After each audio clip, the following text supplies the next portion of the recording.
একটি বুলেট শুধু একটি মানুষের গায়ে লাগেনি, বরং এটি আঘাত এনেছে বাংলাদেশের গণতন্ত্রের বুকে। টানা ১ সপ্তাহ মৃত্যুর সাথে লড়াই করে বিদায় নিলেন ওসমান হাদি। এখন প্রশ্ন দাঁড়ায়, বাংলাদেশে কি আসলেই সহিংসতা বাড়ছে, নাকি সামনের নির্বাচনকে ঘিরে কেউ অদৃশ্য দাবার চাল দিচ্ছে? তবে এই সংঘাত কিন্তু একদিনে তৈরি হয়নি। সাবেক প্রধানমন্ত্রীর ফাঁসির রায় ঘোষণার পরেই ঢাকার রাজপথে বাসে আগুনের তাণ্ডব আমরা সবাই দেখেছি। আর তার কারিগর ছিল বিপ্লব বিরোধী সেই পুরনো ক্যাডাররা।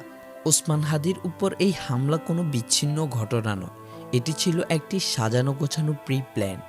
জুলাই বিপ্লবের বড় বড় মাথাদের একের পর এক সরিয়ে দেওয়ার যে নীল নকশা তৈরি করা হয়েছিল, হাদি ছিলেন সেই পরিকল্পনার অন্যতম টার্গেট। একদিকে হাদি যখন মৃত্যুর সাথে লড়াই করছে, ঠিক তখনই ভারতের সাবেক কর্নেল অজয় কুমার রায়না হাসনাত আবদুল্লার একটি ভিডিও পোস্ট করে ক্যাপশনে লিখেছিলেন, he is the next target after Hadi. এটি কি কেবল এক বিদেশি সামরিক কর্মকর্তার হুমকি, নাকি আন্তর্জাতিক ষড়যন্ত্রের গভীর কোনো নীল নকশা?